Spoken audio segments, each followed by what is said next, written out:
ជំរាបសួរលោកស្រីនាងកញ្ញាសូមស្វាគមន៍លោកអ្នកនាងមកកាន់ការផ្សាយកម្មវិធីព័ត៌មានប្រចាំថ្ងៃរបស់វិទ្យុបារាំងអន្តរជាតិ RFE កម្មវិធីព័ត៌មានដោយសឹមច័ន្ទសំណាងកម្ពុជាបន្តបញ្ជូនប្រតិភូអន្តរស្ថាប័នទៅស្វីសដើម្បីផ្សព្វផ្សាយពីការបំពេញរបស់ថៃមកលើទឹកដីកម្ពុជាពលបឹកថាការបោះសម្អាតមជ្ឈមណ្ឌលឆបអនឡាញនៅកម្ពុជាគឺជារឿងពិបាកទៅរួចលោកហ៊ុនម៉ាណែតទទួលស្គាល់ថាការបោះសម្អាតឆបអនឡាញនៅកម្ពុជាមិនទាន់អស់នៅឡើយទេ OCCRP ថាលោកយ៉ាងជៀនសមាជិក Print Group មានទ្រព្យសម្បត្តិរាប់លានដុល្លារនៅអង់គ្លេសលោកហ៊ុនម៉ាណែតបញ្ជាឲ្យរដ្ឋមន្ត្រីក្រសួងរាយនិងពាណិជ្ជកម្មតាមដានបញ្ហាប្រេងឥន្ធនៈលោកកឹមមាសសុកសេហាថាកបបប្រមានចាត់ការម្ចាស់ស្ថានីយ៍ប្រេងឥន្ធនៈដែលឆ្លៀតដំឡើងតម្លៃសង្គ្រាមនៅអ៊ីរ៉ង់ឈានចូលដំណាក់កាលថ្មីអ៊ីស្រាអែលនិងអាមេរិកសម្រុកវាយប្រហារលើទីតាំងអំណាចអ៊ីរ៉ង់សហរដ្ឋអាមេរិកនិងវេណេស៊ុយអេឡាប្រកាសភ្ជាប់ទំនាក់ទំនងការទូតនឹងគ្នាឡើងវិញក្រោយផ្ដាច់ចំណងការទូតតាំងពីឆ្នាំ2019ចិនបង្កើនថវិកាចំណាយលើវិស័យកងទ័ពប្រឈមនឹងភាពខែងរែងរបស់សហរដ្ឋអាមេរិករុស្ស៊ីនិងអ៊ុយក្រែនដោះដូរឆ្លើយសឹកគ្នាចំនួន500នាក់ទាំងសងខាងប្រទេសកម្ពុជាបន្តបញ្ជូនគណៈប្រតិភូមួយក្រុមទៅកាន់ក្រុងហ្សឺណែវប្រទេសស្វីសដើម្បីចូលរួមប្រជុំសម័យលើកទី61នៃក្រុមប្រឹក្សាសិទ្ធិមនុស្សអង្គការសហប្រជាជាតិនិងបំពេញបេសកកម្មសិទ្ធិមនុស្សចាប់ពីថ្ងៃទី2ដល់ថ្ងៃទី5ខែមិនិនាឆ្នាំ2026បេសកកម្មរបស់គណៈប្រតិភូដែលដឹកនាំដោយលោកកែវរ៉េមីប្រធានគណៈកម្មការសិទ្ធិមនុស្សកម្ពុជាធ្វើឡើងក្នុងគោលបំណងបង្ហាញពីស្ថានភាពពិតជាក់ស្ដែងនៃព្រំដែនកម្ពុជាថៃដែលបានប៉ះពាល់ដល់សិទ្ធិមនុស្សក្នុងរយៈពេលប៉ុន្មានថ្ងៃមកនេះគណៈប្រតិភូអន្តរស្ថាប័នបានជួបពិភាក្សាភាគីចំនួន29នៅក្នុងនោះមានប្រទេសជាសមាជិកក្រុមប្រឹក្សាសិទ្ធិមនុស្សអង្គការសហប្រជាជាតិតំណាងការិយាល័យឧត្តមស្នងការអង្គការសហប្រជាជាតិទទួលបន្ទុកសិទ្ធិមនុស្សនិងអ្នករាយការណ៍ពិសេសទទួលបន្ទុកសិទ្ធិមនុស្សជាដើមលោកប៉ាប៊ុនណារ៉ាដាអ្នកនាំពាក្យគណៈកម្មាធិការសិទ្ធិមនុស្សកម្ពុជាបានថ្លែងពីទីក្រុងហ្សឺណែវមកថាតាមរយៈជំនួបជាមួយគណៈប្រតិភូកម្ពុជាភាគីពាក់ព័ន្ធនានាបានសម្ដែងនៅការស្វាគមន៍និងផ្ដល់នៅទស្សនៈល្អៗនៅក្នុងដំណោះស្រាយជម្លោះព្រំដែនកម្ពុជាថៃជាពិសេសតាមច្បាប់អន្តរជាតិក្នុងរយៈពេលប្រហែលថ្ងៃនៃជំនួបទ្វេភាគីជាមួយនឹងភាគីពាក់ព័ន្ធផ្សេងពួកគាត់ទទួលការស្វាគមន៍យើងចំពោះលទ្ធផលជាសង្ខេបក្រោយពីយើងបានជួបពន្យល់បានជួបបង្ហាញនៅកតភាពពិតពីការឈ្លានពានការរំលោភសិទ្ធិមនុស្សពីសំណាក់យោធាថៃយើងទទួលបាននៅការចែករំលែកនិងយោបល់ល្អៗជាច្រើនពីភាគីពាក់ព័ន្ធក្នុងការដោះស្រាយនៅចំនួននេះដោយសន្តិវិធីជារួមគឺយើងទទួលបាននៅលទ្ធផលផ្លែផ្កាការបោះសម្អាតមជ្ឈមណ្ឌលឆបអនឡាញនៅកម្ពុជាគឺជារឿងពិបាកទៅរួចព្រោះបណ្ដាញឆបអនឡាញមានភាពបត់បែនខ្ពស់និងអាចផ្លាស់ទីកន្លែងបានយ៉ាងឆាប់រហ័សនេះគឺជាខ្លឹមសារដែលចុះផ្សាយដោយកាសែត Bloomberg នៅថ្ងៃទី5ខែមិនិនាឆ្នាំ2026ម្យ៉ាងទៀតនឹងបើតាម Bloomberg ដដែលកម្ពុជាក៏កំពុងស្ថិតនៅក្រោមសម្ពាធនៃការអនុវត្តយុទ្ធនាការបោះសម្អាតមជ្ឈមណ្ឌលឆបអនឡាញឲ្យអស់នៅត្រឹមខែមេសាឆ្នាំ2026ខាងមុខនេះដែរបើទោះបីជារដ្ឋាភិបាលកម្ពុជាបានបើកយុទ្ធនាការបង្ក្រាបមជ្ឈមណ្ឌលឆបអនឡាញទ្រង់ទ្រាយធំក្តីក៏គេនៅតែពិបាកលុបបំបាត់ឧស្សាហកម្មមួយនេះបានទាំងស្រុងដែរនេះបើតាមសេចក្តីរាយការណ៍មួយរបស់កាសែតអាមេរិក Bloomberg ដែលចេញផ្សាយក្នុងថ្ងៃទី5ខែមិនិនាឆ្នាំ2026បើតាម Bloomberg មូលហេតុដែលធ្វើឲ្យពិបាកក្នុងការលុបបំបាត់មជ្ឈមណ្ឌលឆបអនឡាញឲ្យអស់ចេញពីកម្ពុជាក៏ព្រោះតែអាជីវកម្មមួយនេះមានប្រាក់ចំណេញខ្ពស់និងអាចផ្លាស់ទីបានយ៉ាងឆាប់រហ័សតាមរយៈបទសម្ភាសន៍របស់អ្នកកាសែត Bloomberg ក្រុមអ្នករត់គេចពីការតាមចាប់របស់អាជ្ញាធរអ្នកដែលទទួលបានប្រយោជន៍ពីឧស្សាហកម្មឆបអនឡាញក្រុមអ្នកតាមដានសង្គមនិងមន្ត្រីរដ្ឋាភិបាលបានប្រាប់ស្រដៀងគ្នាថាក្រៅពីទទួលបានផលចំណេញច្រើនក្រុមប្រតិបត្តិការនៃឧស្សាហកម្មឆបអនឡាញក៏មានខ្នោបងឯកពីអ្នកមានអំណាចនៅក្នុងស្រុកដែលមិនងាយកម្ចាត់ឬបង្ក្រាបបានទេបើតាម Bloomberg ជនបរទេសម្នាក់បានលើកឡើងថាថៅកែរបស់ពួកគេបានប្រាប់ឲ្យពួកគេសម្ងំ លាក់ខ្លួនសិន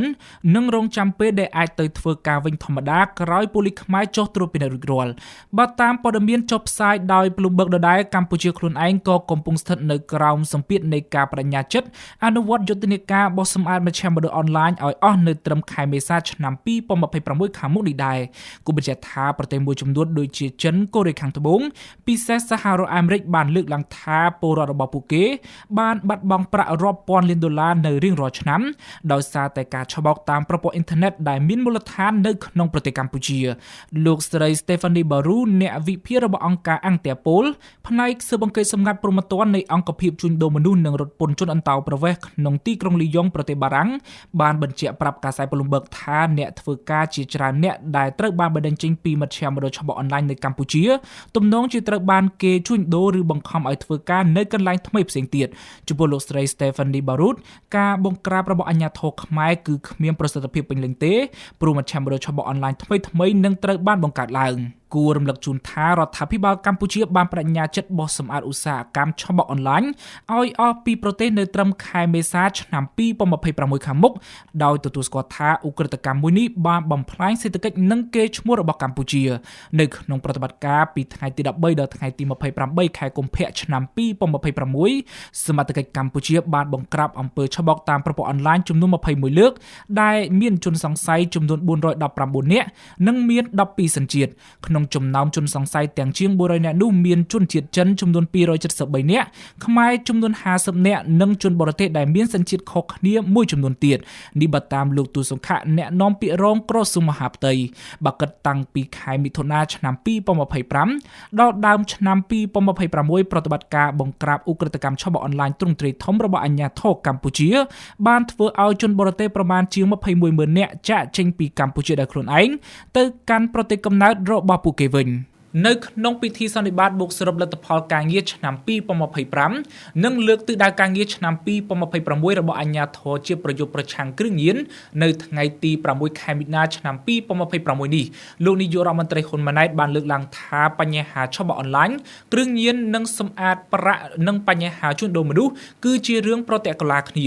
បើតាមលោកនាយករដ្ឋមន្ត្រីហ៊ុនម៉ាណែតសមត្ថកិច្ចកម្ពុជាត្រូវសម្អាតចំណុចខ្សោយនិងពង្រឹងបន្ថែមចំណុចខ្លាំងដូចជាការប្រយុទ្ធប្រឆាំងគ្រឿងញៀនជាដើមជាមួយគ្នានេះប្រមុខរដ្ឋាភិបាលកម្ពុជាក៏បានសង្កត់ធ្ងន់រឿងឧក្រិដ្ឋកម្មឆបោកតាមអនឡាញដែរដោយលោកបញ្ជាក់ថាការប្រយុទ្ធប្រឆាំងនឹងបញ្ហានេះគឺជាកិច្ចការរួមនិងត្រូវបានចាប់ផ្ដើមធ្វើតាំងពីអាណត្តិមុនរហូតមកដល់ពេលបច្ចុប្បន្នទោះជាយ៉ាងណាលោកហ៊ុនម៉ាណែតបានទទួលស្គាល់ថាបញ្ហាឆបោកអនឡាញនេះមិនត្រូវបានបោះសម្អាតទាំងអស់នៅឡើយទេដោយអ្នកពាក់ព័ន្ធទាំងអស់ត្រូវចូលរួមគ្នាធ្វើបន្ត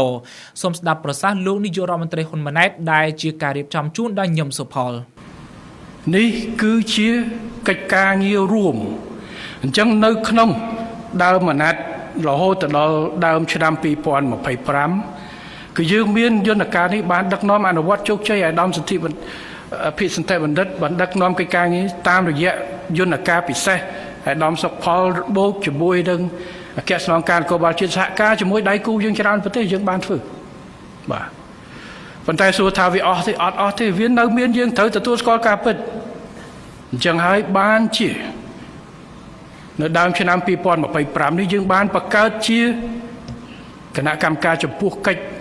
ដឹកនាំប្រយុទ្ធប្រឆាំងជាមួយនឹងការ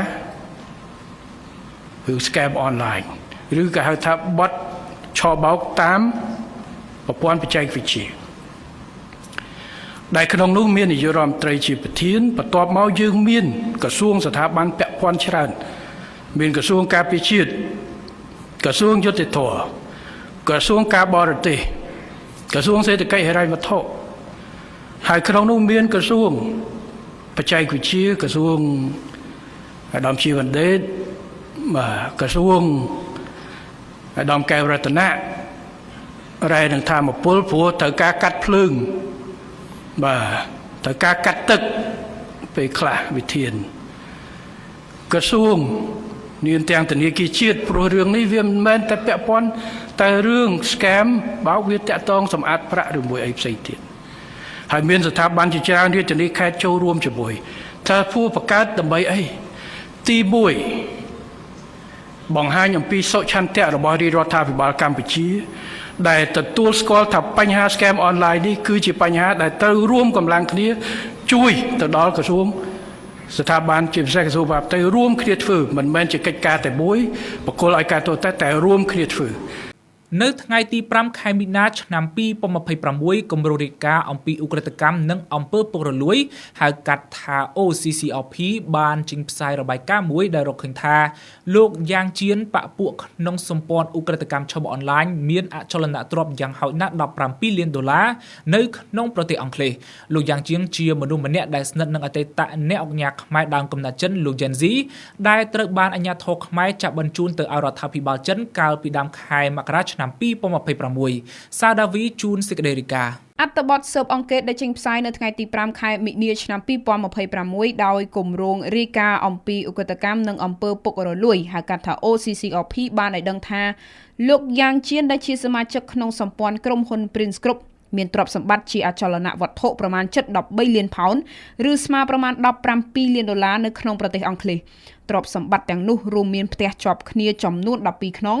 និងចំណតរថយន្តចំនួន17កន្លែងដែលលោកយ៉ាងជៀនបានទិញក្នុងពេលតែមួយអំឡុងខែវិច្ឆិកាឆ្នាំ2022បើតាម OCCRP លោកយ៉ាងជៀនបានទិញទ្រព្យសម្បត្តិទាំងនោះតាមរយៈក្រុមហ៊ុនអង់គ្លេសមួយដែលលោកបានបង្កើតឡើងដោយប្រើលិខិតឆ្លងដែនសាយព្រឹះកាលពីខែធ្នូឆ្នាំ2021 OCCRP ឲ្យដឹងទៀតថាអ្នករាយការណ៍របស់ខ្លួនមិនអាចចូលទៅដល់ទីតាំងផ្ទះរបស់លោកយ៉ាងជៀនបានទេព្រោះផ្ទះទាំងនោះត្រូវបានហុំព័ទ្ធទៅដោយរបងសូមជម្រាបថាលោកយ៉ាងជៀនដែលជាជនជាតិចិនមានសញ្ជាតិសាយព្រឹះកាលពីឆ្នាំ2019ត្រូវបានក្រសួងសេដ្ឋកិច្ចអាមេរិកដាក់ក្នុងបញ្ជីទណ្ឌកម្មថាជាអ្នកមានជាប់ពាក់ព័ន្ធជាមួយក្រុមបណ្ដាញឆបោកនិងជួញដូរមនុស្សតែនៅអង់គ្លេសវិញបុគ្គលរូបនេះមិនបានទទួលទណ្ឌកម្មណាមួយទេគួរជម្រាបជូនថាលោកយ៉ាងជៀនជាប្រធាននិងជាម្ចាស់ភាគហ៊ុនរបស់ក្រុមហ៊ុន Grand Legend International Asset Management Co Ltd ដែលមានមូលដ្ឋាននៅក្នុងប្រទេសប៉ូឡូក្រុមហ៊ុនមួយនេះមានភាគហ៊ុនជាមួយលោក Gen Z និងសមាជិកក្រុមហ៊ុន Prince Group ម្នាក់ទៀតគឺលោក Chen Xiao ឬមានឈ្មោះដើមថា Hu Xiaowei បើតាម OCCRP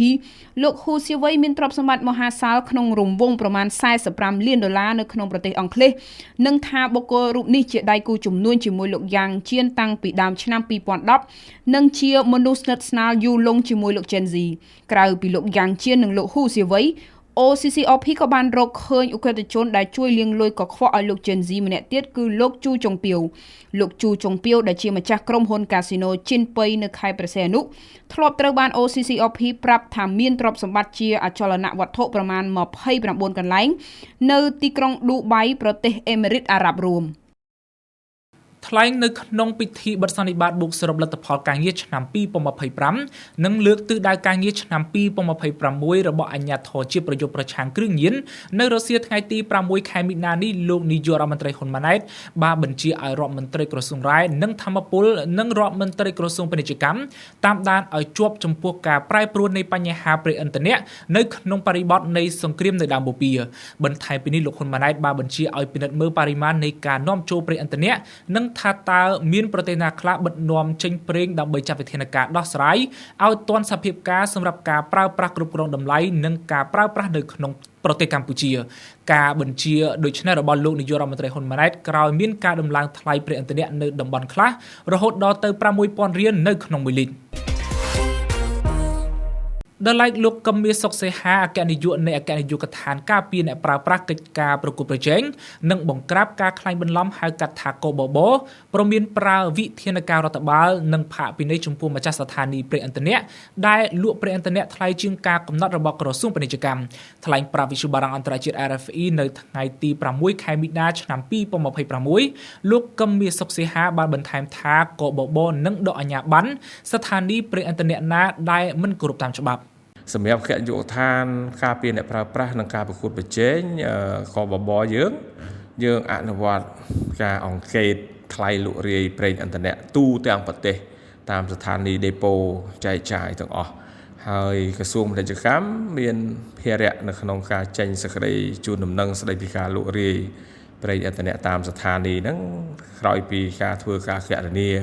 ជាមួយនឹងថ្លៃប្រេងអន្តរជាតិទៅយើងចេញជារៀងរាល់10ថ្ងៃម្ដងហើយនៅក្នុងចន្លោះ10ថ្ងៃហ្នឹងគឺអ្នកលក់ប្រេងឥន្ធនៈហ្នឹងมันអាចលក់លើសពីថ្លៃលក់ រាយបានទេដែលមាននៅក្នុងសេចក្តីជូនដំណឹងហ្នឹងព្រោះថាយើងមិនមែនជាអ្នកកំណត់ថ្លៃទេគឺយើងយករូបមន្តកណនាដើម្បីជូនថ្លៃលក់រាយមួយឲ្យអ្នកលក់ដូររបស់យើងគាត់ធ្វើការចែកចាយគាត់ទទួលផលចំណេញនៅក្នុងនឹងរួចទៅហើយនៅពេលដែលមានការលក់ខុសពីសេចក្តីជូនដំណឹង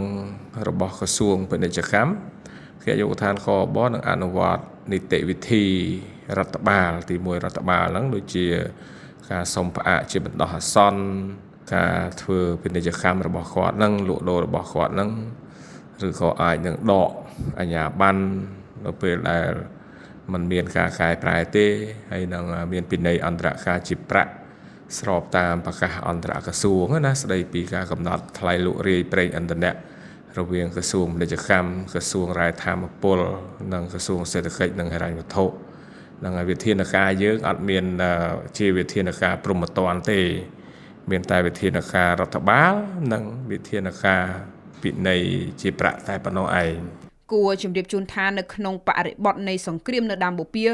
បណ្ដាប្រទេសក្នុងសកលលោកកំពុងព្រួយបារម្ភពីការឡើងថ្លៃប្រេងឥន្ធនៈនៅប្រទេសកម្ពុជាមានការចុះផ្សាយជាហូរហែអំពីការឡើងថ្លៃប្រេងឥន្ធនៈនៅតំបន់ខ្លះរហូតទៅដល់ 6,000 រៀលក្នុង1លីត្រហើយពលរដ្ឋខ្លះថែមទាំងបាននាំគ្នាទិញប្រេងស្តុកទុកថែមទៀតផងខ្ញុំឃើញតាមបណ្ដាញសារព័ត៌មានដែរថាប្រជាពលរដ្ឋយើងដូចនៅខាងខេត្តបាត់ដំបងអញ្ចឹងហើយនាំគ្នាសម្រុកទៅទិញប្រេងដាក់កានដាក់ពីដុងអីយកទៅផ្ទះរៀងខ្លួនហ្នឹងក៏ពិតទៅនេះគឺជាបញ្ហាមួយដែលគួរតែប្រុងប្រយ័ត្នដែរពីព្រោះរដូវក្តៅផងហើយនាំគ្នាទៅយកពីដុងយកកានយកអីទៅទិញប្រេងយកមកទុកក្នុងផ្ទះមានហានិភ័យណាមួយហ្នឹងជាបាតុភិបមែនទែនក្រុមអង្គការសង្គមស៊ីវិលចំនួន22ស្ថាប័នបានអះអាងពីការបន្តរៀបចំកម្មវិធីទិវាអន្តរជាតិនារី8មិនិនាតាមការគ្រោងទុកនៅទីលានប្រជាធិបតេយ្យនាថ្ងៃអាទិត្យទី8ខែមិនិនាឆ្នាំ2026នេះបើតាមលិខិតដែលវិទ្យុបារាំងអន្តរជាតិ RFE ទទួលបាននៅល្ងាចថ្ងៃទី7ខែមិនិនាឆ្នាំ2026ដោយបញ្ជាក់បន្ថែមថាការប្រារព្ធទិវាអន្តរជាតិនារីនេះក្នុងគោលបំណងសម្ដែងមតិផ្ញើសារទៅកាន់ភាគីពាក់ព័ន្ធអ្នកតាក់តែងនយោបាយនិងអ្នកធ្វើសេចក្តីសម្រេចចិត្តគូបញ្ជាក់ថារដ្ឋបាលរាជធានីភ្នំពេញនៅថ្ងៃទី4ខែមិនិនាបានបដិសេធសំណើរៀបចំទិវាអន្តរជាតិនារី8មិនិនារបស់ក្រុមអង្គការសង្គមស៊ីវិលនៅទីលានប្រជាធិបតេយ្យក្រោមហេតុផលប៉ះពាល់សន្តិសុខនិងសណ្ដាប់ធ្នាប់សាធារណៈជាមួយគ្នានេះសាលាក្រុងភ្នំពេញក៏បានប្រមានចាត់វិធានការច្បាប់ប្រសិនបើក្រុមអង្គការសង្គមស៊ីវិលនៅតែបន្តចង់រៀបចំកម្មវិធីនៅទីលានប្រជាធិបតេយ្យតែសម្រាប់ក្រុមអង្គការសង្គមស៊ីវិលទាំង22ស្ថាប័នមិនអាចទទួលយកសេចក្តីសម្រេចរបស់រដ្ឋបាលក្រុងភ្នំពេញនេះទេទន្ទឹមគ្នានេះក្រុមអង្គការសង្គមស៊ីវិលបានស្នើសុំឲ្យរដ្ឋបាលក្រុងភ្នំពេញចូលរួមសហការតាមរយៈការរក្សាសណ្ដាប់ធ្នាប់ទីសាធារណៈនិងស្ដាប់ក្តីកង្វល់របស់ក្រុមអង្គការសង្គមស៊ីវិលដែលចង់ឃើញមានដំណោះស្រាយពីរដ្ឋាភិបាលចាប់ពីថ្ងៃទី1ដល់ថ្ងៃទី28ខែកុម្ភៈឆ្នាំ2026អគ្គស្នងការដ្ឋាននគរបាលជាតិបានបង្ក្រាបក្មេងទំនើងចំនួន104ករណីដែលបានឃាត់ខ្លួនជនបង្កចំនួន376នាក់បញ្ជូនទៅតុលាការនិងបញ្ជូនបន្តទៅពន្ធនាគារបើយោងតាមរបាយការណ៍របស់ក្រសួងមហាផ្ទៃប្រតិបត្តិការបង្ក្រាបក្មេងទំនើងក្នុងរយៈពេល1ខែកន្លងមកនេះធ្វើឡើងនៅក្នុងភូមិសាស្ត្ររាជធានីភ្នំពេញខេត្តកណ្ដាលកំពតកំពង់ស្ពឺព្រះសីហនុកោះកុងពោធិ៍សាត់បាត់ដំបងបន្ទាយមានជ័យសៀមរាបព្រះវិហាររតនគិរីកំពង់ចាមត្បូងឃ្មុំក្រចេះស្វាយរៀងនិងខេត្តតាកែវគួរជ្រាបថាក្រសួងមហាផ្ទៃបានប្រកាសដាក់ចេញនូវការអនុវត្តវិធានការក្តៅបង្ក្រាបនិងស្រាវជ្រាវឃាត់ខ្លួនក្មេងទំនើងបញ្ជូនទៅតុលាការខណៈលោកនាយករដ្ឋមន្ត្រីហ៊ុនម៉ាណែតក៏បានសង្កត់ធ្ងន់ពីភាពចាំបាច់នៃការអនុវត្តវិធានការបង្ក្រាបយ៉ាងតឹងរ៉ឹងបំផុតខណ្ឌចំនួន7រួមមានខណ្ឌឫស្សីកែវខណ្ឌព្រែកភ្នៅខណ្ឌកំបូលខណ្ឌជ្រោយចង្វាខណ្ឌពោធិ៍សែនជ័យខណ្ឌដង្កោនិងខណ្ឌសែនសុខប្រឈមនឹងការថយចុះសម្ពាធទឹកដោយសារតែរោងចក្រផលិតទឹកស្អាតបាក់ខែងនិងផ្អាកការផលិតនិងផ្គត់ផ្គង់ទឹកស្អាតទាំងស្រុងនៅថ្ងៃទី7ខែមិនិនាស្អែកនេះចាប់ពីម៉ោង8ព្រឹកដល់ម៉ោង4រសៀលបើតាមសេចក្តីជូនដំណឹងរបស់រដ្ឋកោស្វយ័តក្រុងភ្នំពេញនៅរសៀលថ្ងៃទី6ខែមិនិនានេះការផ្អាកការផលិតនិងផ្គត់ផ្គង់ទឹកស្អាតនៅថ្ងៃសៅរ៍គឺដោយសារតែការផ្អាកការផ្គត់ផ្គង់ថាមពលអគ្គិសនីពីអគ្គិសនីកម្ពុជាក្នុងអំឡុងពេលអនុវត្តការជួសជុលផ្លាស់ប្ដូរដំឡើងបរិក្ខារនិងរុះរើកន្លងខ្សែបណ្ដាញអគ្គិសនីដើម្បីពង្រីកផ្លូវ លោកអ្នកស្ដាប់ជាទីមេត្រីយើងងាកមកចាប់អារម្មណ៍អំពីព័ត៌មានអន្តរជាតិវិញម្ដងគិតត្រឹមព្រឹកថ្ងៃសុក្រទី6មិនិនាសង្គ្រាមនៅអ៊ីរ៉ង់បន្តក្តៅគគុកហើយបានឈានចូលដំណាក់កាលថ្មីកងទ័ពអាមេរិកនិងអ៊ីស្រាអែលបានបញ្ជាក់ថាកំពុងសម្រុកបាញ់គ្រាប់ផ្លោងវាយប្រហារកាន់តែខ្លាំងឡើងនិងជាពិសេសទៅលើទីតាំងនយោបាយអំណាចនៃរបបអ៊ីស្លាមផ្ដាច់ការអ៊ីរ៉ង់មកពីសីលំអិតព័ត៌មាននេះបណ្ដាញព័ត៌មានអ៊ីរ៉ង់ក្នុងនោះមានទូរទស្សន៍ជាតិអ៊ីរ៉ង់អ៊ីរីប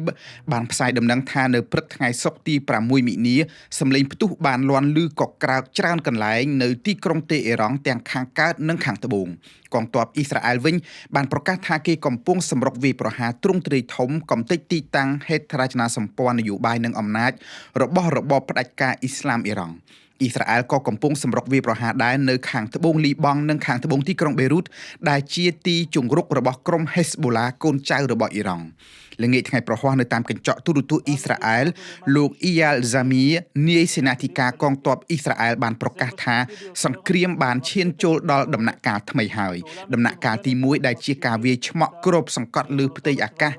ព្រមទាំងការកំទេចខ្សែបណ្ដាញមីស៊ីលបាឡីស្ទិករបស់អ៊ីរ៉ង់គឺបានចប់ដោយជោគជ័យមេទ័ពអ៊ីស្រាអែលរូបនេះបន្ថែមថាដំណាក់កាលថ្មីនេះពេលនេះគឺជាការវាយសម្រុកកំទេចរុះរើផ្ដួលរំលំទាំងស្រុងនៅគ្រោងឆ្អឹងអំណាចនយោបាយនៃរបបអ៊ីស្លាមផ្ដាច់ការអ៊ីរ៉ង់សូមបញ្ជាក់ថាការពិរោធថ្ងៃប្រហ័សទី5មិនិនាដែរលោក Pete Hegseth រដ្ឋមន្ត្រីការពារជាតិអាមេរិកបានប្រាប់អ្នកកាសែតថាគិតត្រឹមពេលនេះសង្គ្រាមនៅអ៊ីរ៉ង់ទើបតែស្ថិតនៅក្នុងដំណាក់កាលចាប់ផ្ដើមតែប៉ុណ្ណោះលោកថាកងទ័ពអាមេរិកមានកម្លាំងសព្វាវុធគ្រប់គ្រាន់ដើម្បីបន្តប្រតិបត្តិការវាយប្រហារទៅលើអ៊ីរ៉ង់ទាល់តែសម្រេចកម្មវត្ថុទោះយូរប៉ុណ្ណាក៏ដោយ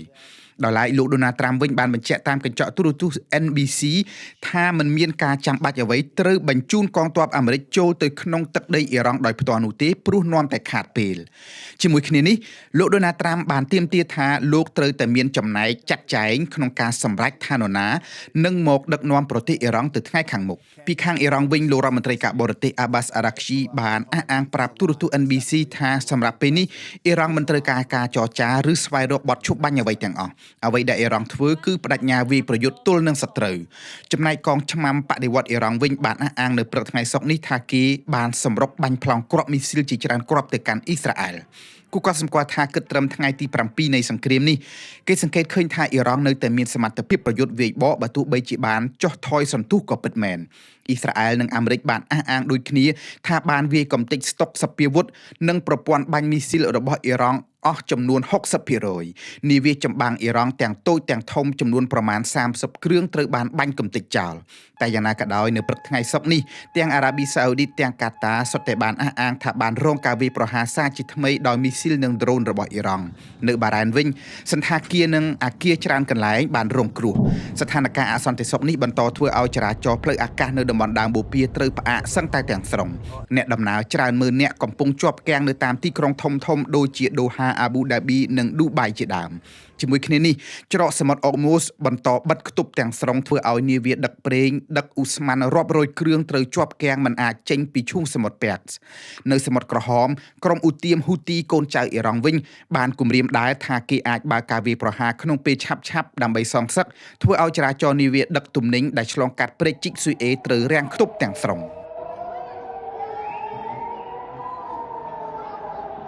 បន្ទាប់ពីដាច់ចំណងមេត្រីភាពការទូតតាំងពីឆ្នាំ2019មកក្រសួងការបរទេសអាមេរិកបានប្រកាសនៅថ្ងៃប្រហ័សទី5មិនិនាម្សិលមិញនេះថាសហរដ្ឋអាមេរិកនិងវេណេស៊ុយអេឡាបានព្រមព្រៀងគ្នាភ្ជាប់ទំនាក់ទំនងផ្លូវទូតនិងបង្កើតកុងស៊ុលសារជាថ្មីឡើងវិញចំណែកក្រសួងការបរទេសវេណេស៊ុយអេឡាក៏បានបញ្ជាក់ដែរនៅក្នុងសេចក្តីថ្លែងការណ៍ថាការរឹតចំណងទូតឡើងវិញនេះស្ថិតនៅក្នុងសុឆន្ទៈពន្លឿនកិច្ចពិភាក្សាគ្នាឲ្យប្រកបដោយក្តីស្ថាបនាជាមួយរដ្ឋាភិបាលទីក្រុង Washington ក្រោមសម្ពាធរបស់អាមេរិកវេណេស៊ុយអេឡាត្រូវបង្ខំចិត្តកែប្រែច្បាប់ជាច្រើនដើម្បីបើកផ្លូវឲ្យក្រុមហ៊ុនអាមេរិកចូលរកស៊ីសូមស្ដាប់ហេងឧត្តមរដ្ឋាភិបាលទីក្រុង Washington និងការអាកាសបានប្រកាសភ្ជាប់ទំនាក់ទំនងផ្លូវទូតនិងបង្កើតកុងស៊ុលជាថ្មីឡើងវិញការប្រកាសចំណងការទូតនេះត្រូវក្រសួងការបរទេសអាមេរិកពន្យល់ថាដើម្បីសម្រួលកិច្ចខិតខំប្រឹងប្រែងរួមគ្នាជំរុញសេដ្ឋកិច្ចនិងសម្រុះសម្រួលផ្សះផ្សាគ្នាចំណែកក្រសួងការបរទេសវេណេស៊ុយអេឡាវិញសង្កត់ធ្ងន់អំពីទំនាក់ទំនងដែលឈរទៅលើស្មារតីគោរពគ្នាទៅវិញទៅមក Washington និងការអាកាស បានផ្ដាច់ចំណងការទូតតាំងតែពីឆ្នាំ2019មកម្លេះពលគឺក្នុងចំនួនដឹកនាំប្រទេសរបស់លោកប្រធានាធិបតី Nicolas Maduro ដែលត្រូវសហរដ្ឋអាមេរិកដាក់ទណ្ឌកម្មសេដ្ឋកិច្ចនិងទណ្ឌកម្មបុគ្គលច្រើនលើកច្រើនសាររហូតដល់ទីបំផុតកងទ័ពអាមេរិកក្រោមបទបញ្ជារបស់លោកប្រធានាធិបតីអាមេរិក Donald Trump សម្រាប់ធ្វើប្រតិបត្តិការយោធាចាប់ខ្លួនលោក Nicolas Maduro ទៅកាត់ទោសនៅទីក្រុង New York កាលពីដើមខែមករាឆ្នាំ2026នេះបន្ថែមទៅលើសេចក្តីប្រកាសរបស់ក្រសួងការបរទេសលោកស្រី Delcy Rodriguez ប្រធានាធិបតីស្តីទីវេណេស៊ុយអេឡាបានអះអាងអំពីសុឆន្ទៈរបស់រដ្ឋាភិបាលទីក្រុងការ៉ាកាសថាចង់ពន្លឿនកិច្ចសន្ទនាដោយក្តីស្ថាបនាឈរទៅលើភាពស្មើគ្នានៅក្នុងនាមជារដ្ឋមានអធិបតេយ្យភាពនិងជំរុញទំនាក់ទំនងរវាងប្រជាជននិងប្រជាជនដើម្បីមានចំណងតាក់ទងវិជ្ជមានល្អហើយទទួលផលប្រយោជន៍ចំណេញរួមគ្នាប្រសាសន៍របស់ប្រធានាធិបតីស្តីទីវេណេស៊ុយអេឡាបែបនេះបានធ្វើឡើងតែ2ថ្ងៃប៉ុណ្ណោះក្រោយពីបានទទួលជួបរដ្ឋមន្ត្រីក្រសួងមហាផ្ទៃអាមេរិកលោក Doug Burgum ក្នុងជំនួបជាមួយរដ្ឋមន្ត្រីក្រសួងមហាផ្ទៃអាមេរិកនេះនៅថ្ងៃពុធទី4មីនាលោកស្រី Delcy Rodriguez បានបញ្ជាក់ដោយសន្យាថាវេណេស៊ុយអេឡានឹងកែប្រែច្បាប់រ៉ែហើយរដ្ឋសភាជាតិក៏នឹងចាប់ផ្ដើមពិនិត្យអត្ថបទច្បាប់ស្ដីពីធនធានរ៉ែចាប់ពីថ្ងៃច័ន្ទខាងមុខទស្សនកិច្ចរបស់រដ្ឋមន្ត្រីក្រសួងមហាផ្ទៃអាមេរិកទៅទីក្រុងការ៉ាកាសគឺធ្វើឡើងបន្ទាប់ពីនាម៉ឺនអ្នកមុខអ្នកការអាមេរិកជាច្រើនជាបន្តបន្ទាប់បានទៅបំពេញទស្សនកិច្ចនៅវេណេស៊ុយអេឡាលោក Chris Wright រដ្ឋមន្ត្រីក្រសួងធម្មពលអាមេរិកក៏ទើបតែអញ្ជើញទៅវេណេស៊ុយអេឡាកាលពី2សប្តាហ៍មុននេះនិងបានធ្វើដំណើរទៅត្រួតពិនិត្យកន្លែងចម្រាញ់ប្រេងរបស់វេណេស៊ុយអេឡាទៀតផងក្រោមសម្ពាធពីរដ្ឋអំណាចទីក្រុង Washington វេណេស៊ុយអេឡាត្រូវបង្ខំចិត្តកែប្រែប្រព័ន្ធគតិយុត្តិជាច្រើនដើម្បីបើកផ្លូវឲ្យក្រុមហ៊ុនអាមេរិកចូលរកស៊ីវិនិយោគទុនជាក់ស្ដែងរដ្ឋាភិបាលទីក្រុងការ៉ាកាសត្រូវធ្វើវិសោធនកម្មច្បាប់គ្រប់គ្រងរ៉ែនិងធម្មពលអូស្មန်ព្រមទាំងកែប្រែប្រព័ន្ធតុលាការរួមនឹងដោះលែងអ្នកទោសមនសិការដោយការប៉ាន់ស្មានទុកចិនបានសម្រេចបង្កើនការចំណាយលើវិស័យការពារជាតិចំនួន 7% សម្រាប់ឆ្នាំ2026ជាការចំណាយដែលចិនបានបង្កើនជាប្រចាំប៉ុន្មានឆ្នាំជាប់គ្នាមកនេះដើម្បីធ្វើទំនើបកម្មសភាវុធនិងពិសេសគឺដើម្បីត្រៀមលក្ខណៈតទល់ជាមួយនឹងតៃវ៉ាន់នៅក្នុងបរិបទផ្ទុះសង្គ្រាមនៅអ៊ីរ៉ង់បង្កឡើងដោយសហរដ្ឋអាមេរិកនេះពេលនេះរឹតតែធ្វើឲ្យចិនត្រូវតែប្រឹងប្រែងពង្រឹងសមត្ថភាពកងទ័ពមកពីសីលំអិតព័ត៌មាននេះសន្និបាតប្រចាំឆ្នាំនៃសភាប្រជាមានិតចិនបានសម្រេចដំឡើងថវិកាកងទ័ពសម្រាប់ឆ្នាំ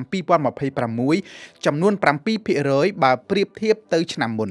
កញ្ចប់ថវិកានេះនឹងមានទំហំ $1,909.6 លានយួនដែលស្មើនឹងប្រមាណ $276.8 លានដុល្លារគូក៏សម្គាល់ថាចាប់តាំងពីឆ្នាំ2016មកចិនបានដំឡើងការចំណាយលើវិស័យកងទ័ពជាប្រចាំចន្លោះពី 7 ទៅ 8%មិនខុសពីឆ្នាំមុនឆ្នាំនេះចិនបន្តដំឡើងថវិកាទៀតបើទោះបីជាប្រមាណខែចុងក្រោយនេះមានមេទ័ពធំជាច្រើនអ្នកត្រូវជាប់ចោទពីបទប្រព្រឹត្តអំពើពុករលួយតែការដំឡើងការចំណាយនេះបានបញ្ជាក់អំពីការបន្តដំណើរលើផ្លូវគោលដៅអធិភាពរបស់ចិនក្នុងការពង្រឹងសមត្ថភាពកងទ័ពដោយឡែកអ្នកជំនាញកងទ័ពបានលើកឡើងថាគម្រោងចំណាយរបស់កងទ័ពចិននេះគឺនៅក្រោមតម្រូវការជាក់ស្ដែងផងប្រសិនបើចង់រត់ឲ្យលឿនក្នុងនាមជាមហាអំណាចយោធាពិភពលោកតាមការប៉ាន់ស្មានកញ្ចប់ថវិកានេះនឹងត្រូវចំណាយទៅលើការដំឡើងប្រាក់ខែឲ្យនាយទាហានចំណាយលើការវឹកហាត់សមយុទ្ធជុំវិញតៃវ៉ាន់ពង្រឹងសមត្ថភាពវាយប្រយុទ្ធក្នុងសង្គ្រាមបច្ចេកវិទ្យានិងទិញសម្ភារៈទំនើបជាដើមលោកសុងចុងពីងអ្នកជំនាញនិងជាអតីតគ្រូបណ្ដុះបណ្ដាលកងទ័ពចិនបានលើកឡើងថាចិនគឺជាប្រទេសដែលចង់មានគោលនយោបាយការបរទេសឯករាជ្យដូច្នេះសមត្ថភាពកងទ័ពនិងបច្ចេកវិទ្យាត្រូវតែដើរតាមពីក្រោយព្រោះថាពុំនោះទេគោលនយោបាយរបស់ចិននឹងងាយប្រឈមនឹងការដាក់សម្ពាធសម្លុតពីប្រទេសមហាអំណាចផ្សេងទៀតដូចជាសហរដ្ឋអាមេរិកជាដើមសូមបញ្ជាក់ថាផ្អែកតាមតួលេខរបស់វិទ្យាស្ថាន SIPRI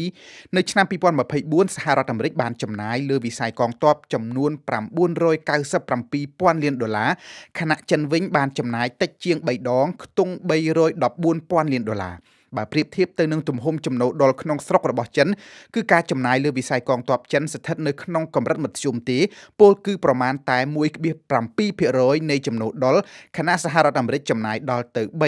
3.4% បារាំងចំណាយ 2.1% និងរុស្ស៊ីវិញចំណាយដល់ទៅ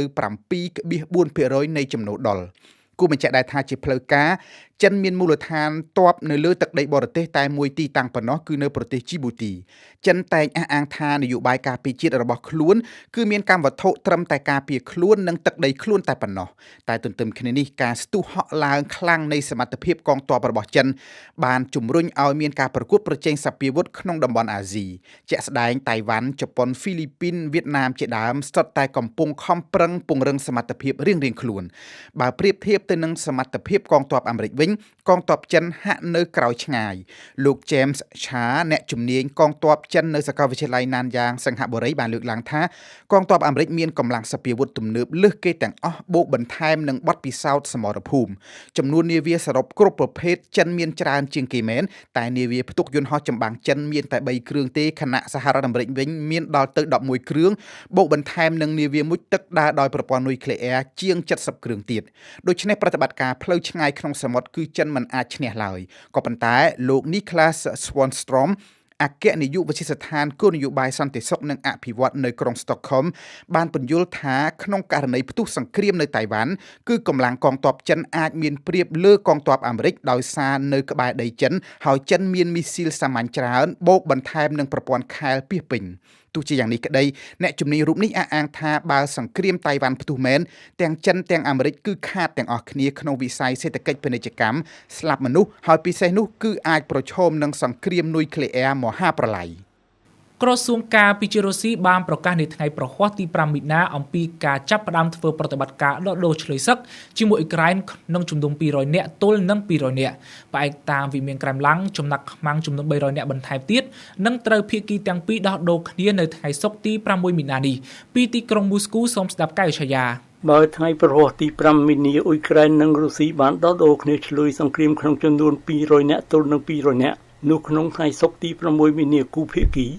ស្របនឹងការព្រមព្រៀងគ្នាជាលទ្ធផលនៃកិច្ចចរចានៅក្រុងសេណៅកាលពីថ្ងៃទី17និងទី18កុម្ភៈកន្លងទៅត្រូវដោះដូរគ្នាឆ្លើយសង្គ្រាមក្នុងចំនួន300នាក់ទល់នឹង300នាក់ទៀតលើបណ្ដាញសង្គម X មេដឹកនាំអ៊ុយក្រែនលោក Volodymyr Zelensky ដោយបញ្ជាក់ពីហេតុការណ៍នេះធ្វើអត្ថាធិប្បាយជាអាចការត្រឡប់មកវិញមួយលើកនៃជនរួមជាតិយើងសរឲ្យឃើញថារដ្ឋអ៊ុយក្រែនតែងបំពេញការងារសពបែបយ៉ាងដើម្បីធ្វើមាតុភូមិនិវត្តនៃជនរួមជាតិខ្លួនយើងមិនភ្លេចនរណាម្នាក់ឡើយយើងពឹងពាក់លើបណ្ដាអន្តរការីយើងសម្ដែងអំណរគុណចំពោះការគាំទ្រសហរដ្ឋអាមេរិកដែលជួយឲ្យការដោះដូរនេះអាចប្រព្រឹត្តទៅកើតក្នុងចំណោមទាហានអ៊ុយក្រែនមាតុភូមិនិវត្តនេះមានអ្នកដែលបានច្បាំងការពារក្រុង Mariupol ការពារខេត្ត Donetsk, Luhansk, Kharkiv និង Zaporizhzhiaការទូតរុស្ស៊ីបានឲ្យដឹងថាប្រតិបត្តិការដោះដូរនេះជាលទ្ធផលនៃដំណើរការចរចាដោយមានអេមីរ៉ាតអារ៉ាប់រួមនិងសហរដ្ឋអាមេរិកធ្វើជាអន្តរការីចម្រុះការដោះដូរទាំងឆ្លុយសឹកទាំងសាកសពទាហានដែលធ្លាក់ខ្លួនស្លាប់ទៅនៅលើសមរភូមិគឺជាលទ្ធផលជាក់លាក់មួយដ៏កម្រនៃកិច្ចចរចារវាងក្រុងគីវនិងម៉ូស្គូកិច្ចចរចារុស្ស៊ីអ៊ុយក្រែនវគ្គថ្មីក្រោមការឧបត្ថម្ភអាមេរិកនៅក្រុងសេណៅក្នុងបំណងខណ្ឌបញ្ចប់សង្គ្រាមបញ្ឆេះដោយរុស្ស៊ីនៅអ៊ុយក្រែនតាំងពីឆ្នាំ2022មកត្រូវផ្អាកសិនដោយមកពីស្ថានភាពនៅមជ្ឈមបូព៌ាកិច្ចចរចានេះធ្លាក់ក្នុងភាពជាប់គាំងដោយមកពីបញ្ហាទាក់ទងនឹងវាសនាតំបន់ដូនបាសជាតំបន់ឧស្សាហកម្មនៅខាងកើតអ៊ុយក្រែនម៉ូស្គូទាមទារឲ្យកងទ័ពអ៊ុយក្រែនដកចេញទៅពីតំបន់នេះជាទីដែលរុស្ស៊ីតាំងការត្រួតត្រាមិនទាន់បានទាំងស្រុងទេប៉ុន្តែក្រុងគីវជំទាស់មិនព្រមចាកចេញសោះឡើយទស្សនិកជនជាទីមេត្រីជាបន្តទៅទៀតនេះលោកអ្នកនាងនឹងបានតាមដានដំបូងជានីតិព្រឹត្តិការណ៍កម្ពុជាប្រចាំថ្ងៃរៀបចំជូនដោយសាមឧត្តមស្ដីពីតើការប្រារព្ធព្រឹត្តិការណ៍សង្ក្រាន្តគួររៀបចំបែបណានៅក្នុងបរិបទនៃជម្លោះជាមួយថៃនិងចុងក្រោយជានីតិទស្សនៈព្រឹត្តិការណ៍ពិភពលោករៀបចំជូនដោយអៀងសុកមិញស្ដីពីអ៊ីរ៉ង់មានអាវុធគ្រប់គ្រាន់និងបន្តសង្គ្រាមយូរខែថ្ងៃទៀតឬព្រឹត្តិការណ៍កម្ពុជាប្រចាំថ្ងៃ សហភាពសហព័ន្ធយុវជនកម្ពុជាបានប្រកាសរៀបចំព្រឹត្តិការណ៍សង្ក្រាន្តនៅទីក្រុងភ្នំពេញរយៈពេល6ថ្ងៃចាប់ពីថ្ងៃទី14ដល់ថ្ងៃទី19ខែមេសាឆ្នាំ2026ដើម្បីអបអរពិធីបុណ្យចូលឆ្នាំប្រពៃណីខ្មែរតែការប្រារព្ធព្រឹត្តិការណ៍សង្ក្រាន្តឆ្នាំនេះមិនត្រូវរៀបចំឡើងលក្ខណៈធំដុំសប្បាយត្រហើអង្គអ្វីឡើយពោលគឺគ្មានការប្រគំតន្ត្រីនិងគ្មានការលេងបាញ់ទឹកកំសាន្តដូចរាល់ឆ្នាំឡើយប្រធានសហភាពសហព័ន្ធយុវជនកម្ពុជាលោកហ៊ុនម៉ាណីបានបញ្យល់ថាការមិនរៀបចំព្រឹត្តិការណ៍សង្ក្រាន្តឆ្នាំនេះឲ្យហឹកហាក់ដូចសពមួយដងក្រោមហេតុផលកិត្តគូដល់ទុកលំបាករបស់ជនភៀសសឹកនិងកងទ័ពជួរមុខរបស់កម្ពុជាអ្នកវិភាគសង្គមគាំទ្រចំពោះគំនិតដែលបន្តរៀបចំសង្ក្រាន្តឆ្នាំនេះតែពួកគេចាត់ទុកថាការហាម5មិនឲ្យលេងបាញ់ទឹកកំសាន្តអាចពិបាកទៅរួចខណៈសកម្មភាពកំសាន្តមួយនេះបានដកជាប់ក្នុងផ្នែកគំនិតពលរដ្ឋនិងយុវជនខ្មែរទៅហើយសូមស្ដាប់សេចក្តីរាយការណ៍របស់សាមឧត្តមក្នុងពិធីសម្ពោធផ្ទាំងគំនូរដើម្បីសន្តិភាពដែលរៀបចំនៅសួនមុខវត្តបទុមបតីរាជធានីភ្នំពេញលោកហ៊ុនម៉ាណីប្រធានសហភាពសហព័ន្ធយុវជនកម្ពុជាបានថ្លែងថានគរសង្ក្រាន្តនឹងរៀបចំឡើងដោយគ្មានសកម្មភាពសប្បាយហួសប្រមាណឡើយការរៀបចំនៅនគរសង្ក្រាន្តនៅឯរាជធានីភ្នំពេញគ្រប់ទីកន្លែងទាំងអស់ជាពិសេសគឺយើងមាន design poster ដាក់នៅគ្រប់ទីតាំងដែលយើងរៀបចំកម្មវិធីដើម្បីជាការរំលឹកថាក្នុងបរិយាកាសដែលយើងចូលរួមចំណែកនៃចូលឆ្នាំខ្មែរតែកុំឲ្យភ្លេចទៅដល់វីរៈកងកម្លាំងក៏ដូចជាជនភៀសសឹករបស់យើងហើយកម្មវិធីមួយចំនួនដូចជាបាញ់ទឹកជាឡានទឹកបាញ់ទឹកអីក៏យើងអត់មានការរៀបចំដែរស្រង់ព្រះពូនភ្នំខ្សាច់អាហ្នឹងជាទំនៀមទម្លាប់ប្រពៃណីរបស់យើង concert ក៏យើងអត់រៀបចំដែរក្រៅពីនឹងថែមទៀតអ្វីដែលយើងនឹងរៀបចំគឺគ្រប់ចំណូលទាំងអស់ដែលចេញមកពីផលិតផលរបស់នគរសង្ក្រាន្តដែលសសយករៀបចំគឺចំណូលទាំងអស់គឺនឹងបញ្ជូនទៅជួរមុខដោយបែងចែកអាចទៅវីរៈកងទ័ពឬក៏ទៅជនភៀសសឹកពួកខ្ញុំមិនបានភ្លេចទៅលើកងកម្លាំងរបស់យើងដែលកំពុងតែឈរជើងនៅជួរមុខនោះទេយើងក៏មិនបានភ្លេចតែនឹងអ្វីដែលជាទុក្ខតរៈនិងជនភៀសសឹកដែលកំពុងតែមិនទាន់បានត្រឡប់ទៅផ្ទះវិញដែរលោកយងកំឯងប្រធានបញ្ជាមណ្ឌលប្រជាពលរដ្ឋដើម្បីអភិវឌ្ឍនិងសន្តិភាពគាំទ្រចំពោះអ្វីដែលលោកហ៊ុនម៉ាណីបានលើកឡើងខ្ញុំគាំទ្រពីការលើកឡើងរបស់អាដាមហ៊ុនម៉ាណីដែលថាមិនឲ្យមានការប្រគំតន្ត្រីអីហូហែបាទពួកការប្រគំតន្ត្រីហ្នឹងគ្មានអីក្រៅពីតន្ត្រីស្រាបៀតន្ត្រីអីទេបាទខ្ញុំថាអត់ប្រគំនឹងជារឿងល្អបំផុតហើយបាទហើយបំណងមួយទៀតគឺពាក់ព័ន្ធជាមួយនឹងការលេងកំសាន្តអីផ្សេងខ្ញុំថាអានឹងរក្សាវប្បធម៌ពីនេះទៅតាមតំបន់មួយការរស់នៅរបស់ប្រជាពលរដ្ឋខ្ញុំថាហ្នឹងវាមិនបញ្ហាទេបាទហើយយើងថាជាយើងពិបាកនៅក្នុងការហាមឃាត់ពោះប្រពៃណីនៃការកំសាន្តរបស់ពលរដ្ឋនៅតាមតំបន់មួយបាទ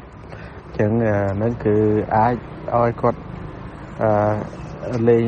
កំសាន្តតាមទម្លាប់តំបន់មួយហ្នឹងរបស់គាត់ទៅប៉ុន្តែធ្វើយ៉ាងណាកុំឲ្យវា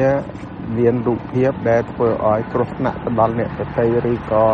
កុំឲ្យមានរូបភាពដែលធ្វើឲ្យមានការប៉ះពាល់ទៅដល់វប្បធម៌ប្រពៃណីឬក៏វិជាឥទ្ធិពលមិនល្អណាមួយទៅដល់ទំនាក់ទំនងរវាងឬក៏សាមគ្គីភាពរបស់ប្រជាពលរដ្ឋថានឹងរឿងសំខាន់សម្រាប់លោកបណ្ឌិតឆតបន្ថងអ្នកជំនាញផ្នែកទស្សនវិជ្ជាយល់ថាកម្មវិធីសប្បាយដូចជាបាញ់ទឹករាំច្រៀងកំសាន្តអំឡុងពិធីបុណ្យចូលឆ្នាំថ្មីមិនអាចហាមឃាត់បានទាំងស្រុងឡើយបាញ់ទឹកការប្រគំតន្ត្រីនឹងវាជាគេហៅថាជាធម្មជាតិជាលក្ខណៈនៃពិធីបុណ្យទេបើសិនជាការលេងបាញ់ទឹកការប្រគំតន្ត្រីរបាំអីផ្សេងហ្នឹងវាមានភ្ជាប់ជាមួយនឹងនគរសង្ក្រាន្តមានភ្ជាប់ជាមួយនឹងពិធីបុណ្យប្រពៃណីជាតិហ្នឹងខ្ញុំគិតថាมันអាចទៅទប់បានទេយើងរក្សាអ្វីដែលជាប្រពៃណីទំនៀមទម្លាប់របស់យើងហ្នឹងទៅបាទពីព្រោះថាកាលណាវាជាធាតុសំខាន់មួយនៅក្នុងពិធីមួយហើយបើសិនជាវាអត់មានន័យថាពិធីហ្នឹងវាអត់ពេញលេញទេណាអត់ពេញលេញទេអញ្ចឹងយើងគួរតែ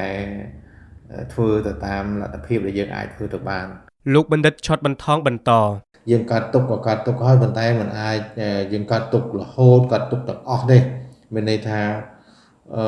យើងនៅតែព្យាយាមធ្វើយ៉ាងណាដើម្បីឲ្យមានដំណោះស្រាយល្អបាន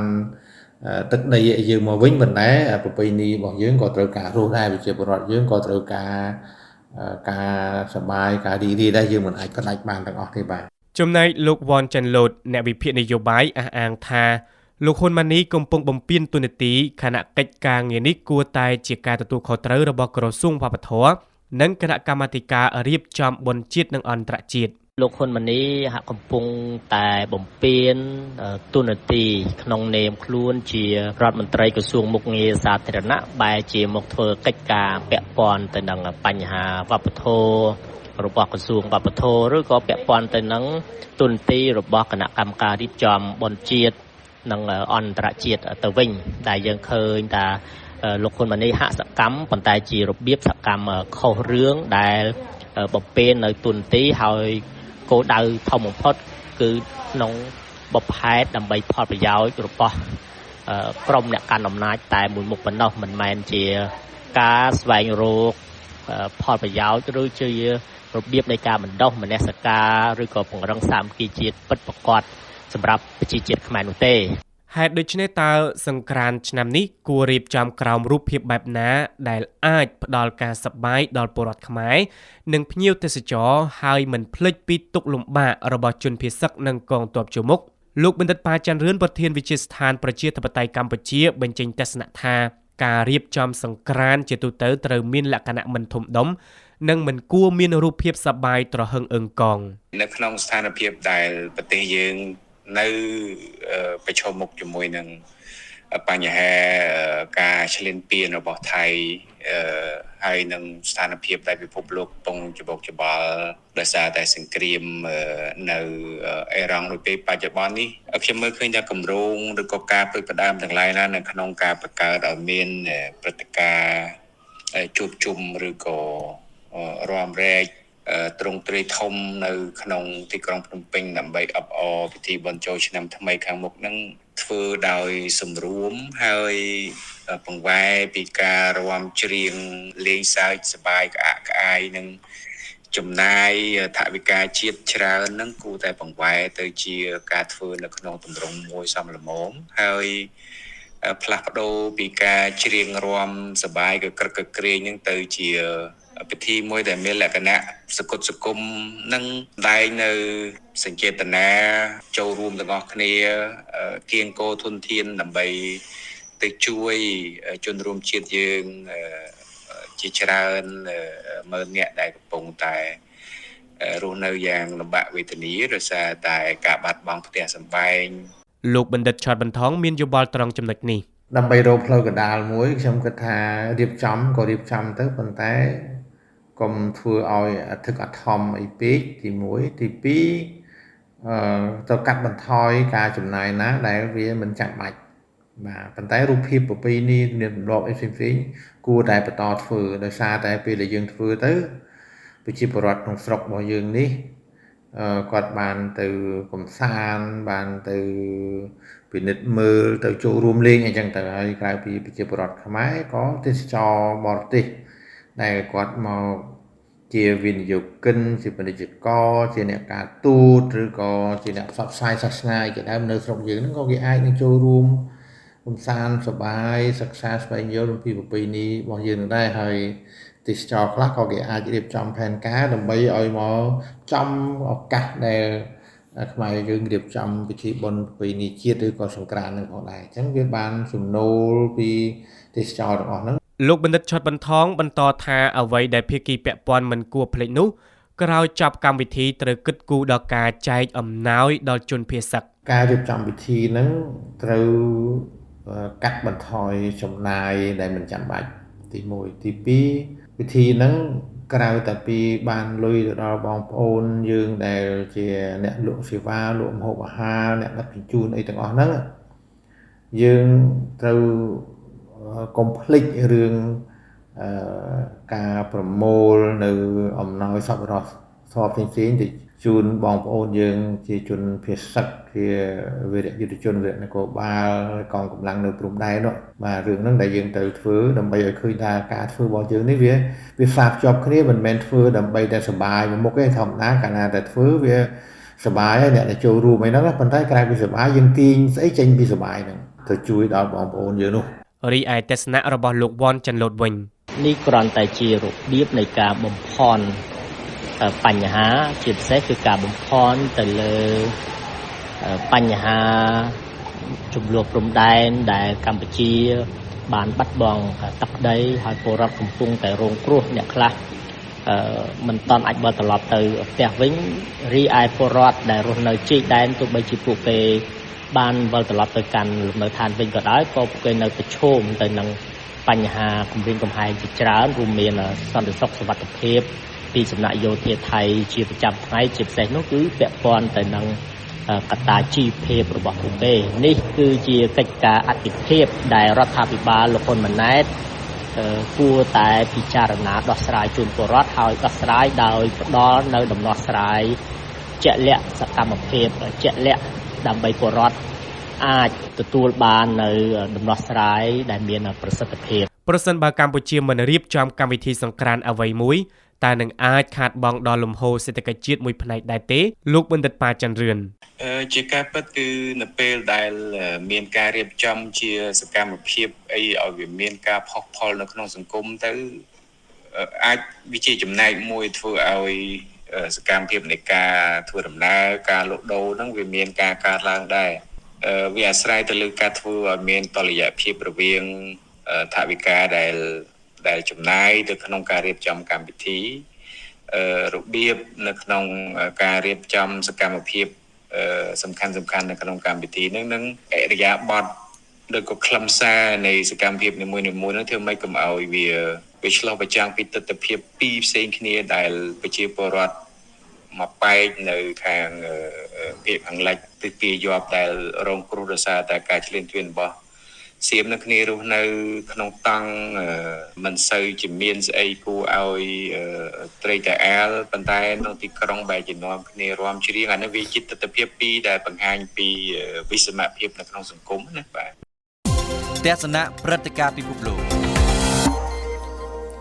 នៅថ្ងៃប្រហ័សអ៊ីរ៉ង់បានប្រកាសប្រើដ្រូនវាប្រហារលើមូលដ្ឋានទ័ពអាមេរិកនៅកូវេតអាហ្សេបៃឡង់ថាមានពលរដ្ឋ2នាក់បានរងរបួសនៅក្នុងការវាប្រហារដោយដ្រូនរបស់អ៊ីរ៉ង់ទីប្រឹក្សាដ៏ចម្បងរបស់អាយ៉ាតូឡាអាលីខាមេឌីបានប្រកាសតាមកញ្ចក់ទូរទស្សន៍នៅថ្ងៃពុធទី4មីនាថាអ៊ីរ៉ង់អាចកំដរបន្តសង្គ្រាមបានយ៉ាងយូរទៀតតាមដែលភាគីម្ខាងទៀតចង់បានតើអ៊ីរ៉ង់មានសមត្ថភាពយោធានិងមានអាវុធគ្រប់គ្រាន់នឹងធ្វើសង្គ្រាមយូរអង្វែងមែនដែរឬទេសូមស្ដាប់អៀងសុកមិញមានតួលេខច្បាស់លាស់អំពីអាវុធយុទ្ធភ័ណ្ឌរបស់អ៊ីរ៉ង់ទេក៏ប៉ុន្តែគេបានដឹងថានៅឆ្នាំ2024និង2025អ៊ីរ៉ង់បានប្រើមីស៊ីលក្នុងស្តុកជាពិសេសមីស៊ីលរយៈចម្ងាយមធ្យមអស់ជាច្រើនគ្រាប់ណាស់ទៅហើយដើម្បីបាញ់ទៅលើអ៊ីស្រាអែលហេតុដូច្នេះហើយបានជានៅពេលនេះអ៊ីរ៉ង់ហាក់បាញ់មីស៊ីលយ៉ាងរង្វើលខ្លាំងនេះបើតាមការពន្យល់របស់លោក Ejen Marcus អ្នកច្រាវជ្រាវជំនាញខាងយុទ្ធសាស្ត្រមីស៊ីលដោយបន្ថែមទៀតថាអ៊ីរ៉ង់នៅមានមីស៊ីលរយៈចម្ងាយខ្លីច្រើនអាចបាញ់ទៅលើទីតាំងអាមេរិកនៅតំបន់ឈូងសមុទ្របានក្នុងបរិមាណដល់ទៅប្រមាណ 2500 មីស៊ីលក៏ប៉ុន្តែអាវុធបាឡេស្ទិកដែលអ៊ីរ៉ង់ប្រើជាយុទ្ធសាស្ត្របន្លាចបានរងការបំផ្លាញយ៉ាងធ្ងន់ធ្ងរម្ដងកាលពីខែមិថុនាឆ្នាំ2025ពីសំណាក់អ៊ីស្រាអែលនិងម្ដងទៀតនៅក្នុងប្រតិបត្តិការយោធា6ថ្ងៃកន្លងមកនេះបើតាមអ្នកវិភាគដដែលផលិតកម្មមីស៊ីលអ៊ីរ៉ង់មួយភាគធំត្រូវបានកំទេចតាំងតែពីថ្ងៃដំបូងនៃការវាយប្រហារអាមេរិកនិងអ៊ីស្រាអែលម្ល៉េះគេអាចនិយាយបានថាយោធាអ៊ីរ៉ង់ចុះខ្សោយខ្លាំងខាងផ្នែកវាយប្រហារមីស៊ីលតែអ៊ីរ៉ង់នៅមានអាវុធយុទ្ធសាស្ត្រមួយទៀតគឺដ្រូនជាក់ស្ដែងនៅថ្ងៃប្រហ័សទី5មិនិនានេះអ៊ីរ៉ង់បានប្រកាសបើកប្រតិបត្តិការដ្រូនប្រឆាំងនឹងមូលដ្ឋានទ័ពអាមេរិកនៅប្រទេសកូវេតនិងបានបាញ់ទៅដល់ប្រទេសស៊ីផងដ្រូនបានក្លាយទៅជាឧបករណ៍សង្គ្រាមយ៉ាងចម្បងរបស់អ៊ីរ៉ង់តម្លៃថោកស្រួលប្រើនិងគួរឲ្យខ្លាច Drone Shahid 136 គឺជាសមិទ្ធផលរបស់អ៊ីរ៉ង់ពិតៗមានរាងជាត្រីកោណនិងបង្ហាញរូបរាងជាលើកទី1នៅឆ្នាំ2021 Drone Shahid អាចហោះហើរក្នុងល្បឿនដល់ទៅ185គីឡូម៉ែត្រក្នុង1ម៉ោងនិងអាចផ្ទុកជាតិផ្ទុះបានប្រមាណ40គីឡូក្រាមនៅផ្នែកខាងមុខនៃយាននាំផ្លូវដោយ GPS Drone Shahid អាចហោះទៅធ្លាក់បំផ្ទុះចំទីតាំងកំណត់ដោយលំអៀងតែប៉ុន្មានម៉ែត្រតែប៉ុណ្ណោះគ គុណសម្បត្តិដ៏ខ្លាំងក្លាមួយទៀតនៃ drone Shahed គឺតម្លៃនៃការផលិតមានលក្ខណៈទាបខ្លាំងនិងអាចផលិតបានយ៉ាងលឿនក្នុងបរិមាណដ៏ច្រើន drone មួយគ្រឿងមានតម្លៃត្រឹមតែប្រមាណ$20,000តែប៉ុណ្ណោះហេតុដូច្នេះហើយបានជាអ៊ីរ៉ង់អាចប្រើអាវុធ drone នេះបានយ៉ាងប្រសើរផ្ទុយទៅវិញដើម្បីស្ទាក់ចាប់ drone Shahed គេត្រូវចំណាយធំខ្លាំងណាស់មីស៊ីលប្រភេទ Patriot របស់អាមេរិកដែលមានសមត្ថភាពស្ទាក់ចាប់មីស៊ីលផងនោះមានតម្លៃប្រមាណ4ទៅ5លានក្នុងមួយគ្រាប់